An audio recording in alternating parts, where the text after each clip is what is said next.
नमस्कार दोस्तों, आप देख रहे हैं हमारा चैनल लेन देन न्यूज और मैं हूं आपका दोस्त दिनेश मेश्वर। दोस्तों, अभी तक आपने गौमूत्र का सेवन करने की विधि और इसके बारे में जाना होगा, लेकिन अगर गौमूत्र का उपयोग जैविक खेती में किया जाए तो उससे जैविक खेती में हरित क्रांति आ सकती है। आपकी ज़मीन की भूमि की उर्वरकता बढ़ सकती है, आपकी फसल की उपज बढ़ सकती है। और इसकी पूरी जानकारी देने के लिए आज हमारे साथ हैं कृषि विश्वविद्यालय के retired professor doctor Mahendra ji Garg. Mahendra ji Garg आज आपको बताएंगे कि खेती में गौमूत्र का उपयोग किस विधि से और कैसे किया जाए ताकि आपकी ज़मीन की उर्वरकता बढ़े और आपकी फसल अच्छी हो, ज़्यादा हो। तो आइए जानते हैं डॉक्टर गर्ग साहब से।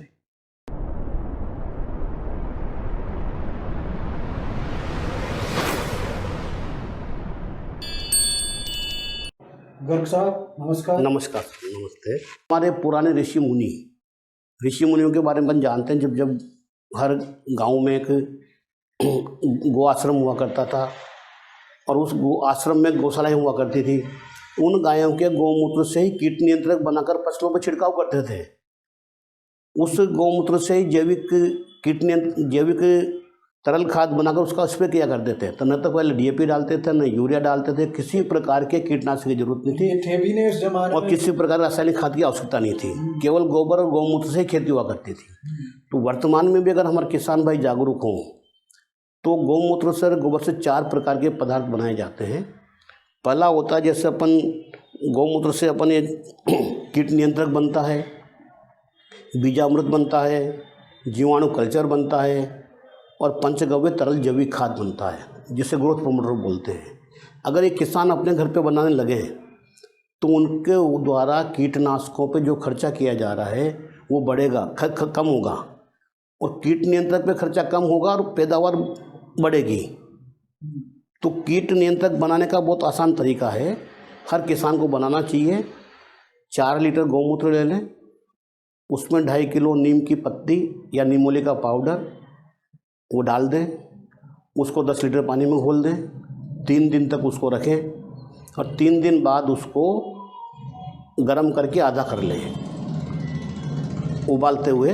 और आधा करने के बाद उसको 1 एकड़ ज़मीन में आप 200 लीटर पानी मिलाकर स्प्रे कर दें। अब बताइए कितना बढ़िया साधन है।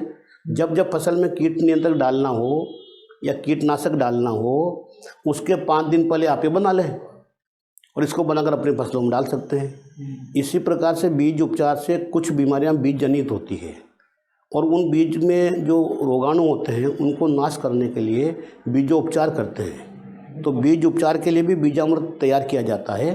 तो उसके लिए जीवाणु कल्चर बनता है। उसमें आप 1 लीटर गौमूत्र, 1 किलो ताज़ा गोबर, 100 ml दूध, 50 ml चूना और 200 ग्राम मेड़ की मिट्टी, खेत के मेड़ की मिट्टी, इन 5 को आप मिलाकर रख लें। 3 लीटर पानी में इसको घोल दें, 3 दिन तक इसको रखें, सुबह शाम मिलाते रहें और 3 दिन बाद छान कर बीज के ऊपर इसका छिड़काव करके, बीजोपचार करके बीज की बुआई कर सकते हैं। तो बीजोपचार पे जो आज खर्चा हो रहा है उससे बचा सकते हैं, बिल्कुल कीटनाशक का बचा सकते हैं। अब आती है बात ग्रोथ प्रमोटर की कि फसल जब बढ़ती है तो उसके ऊपर हम आजकल हार्मोन्स का प्रयोग करते हैं, जैविक वृद्धि वाले कारकों का प्रयोग करते हैं, ग्रोथ प्रमोटर्स का प्रयोग करते हैं। तो ग्रोथ प्रमोटर भी किसान हमारे घर पे बना सकता है और आज बहुत किसान बना रहे हैं। अब उसके लिए बहुत आसान तरीका है। 10 लीटर गौमूत्र, 10 किलो गोबर,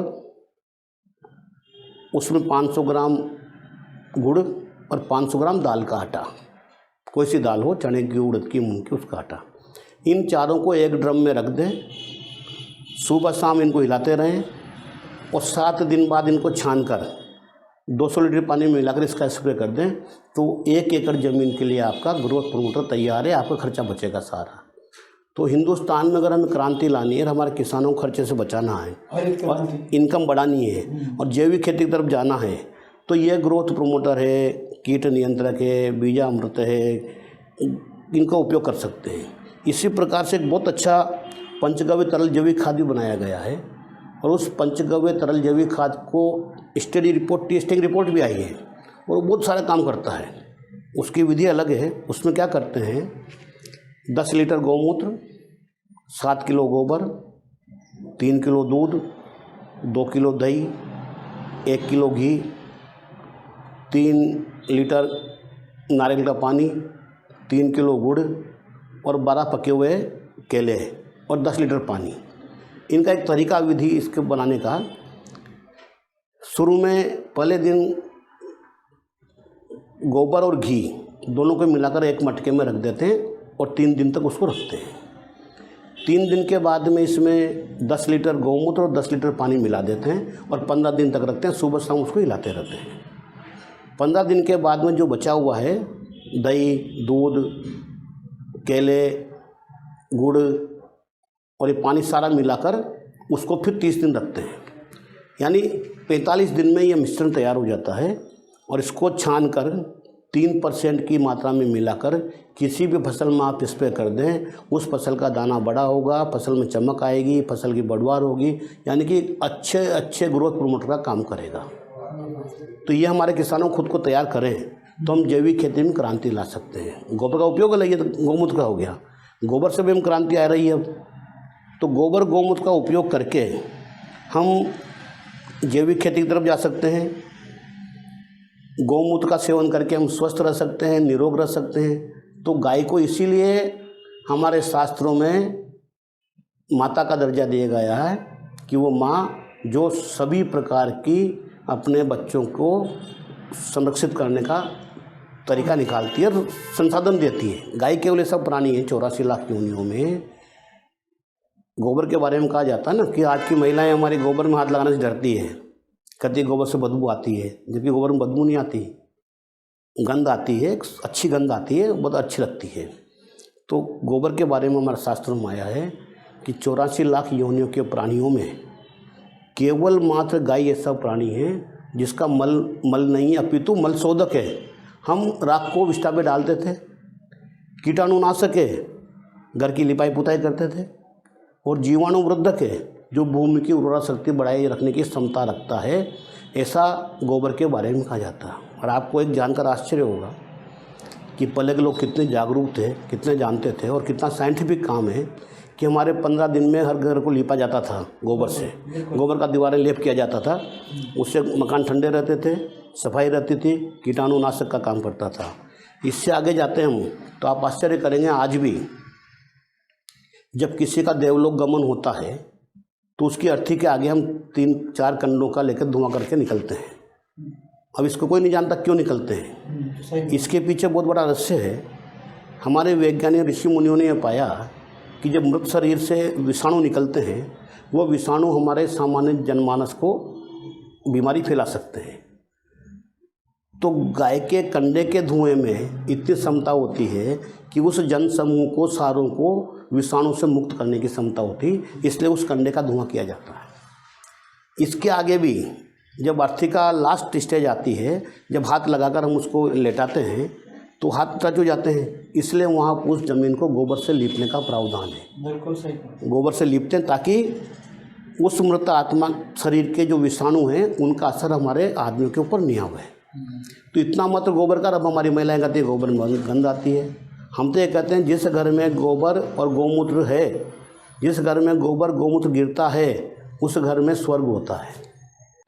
तो इस तरह गोबर गौमूत्र में बहुत संभावनाएं हैं।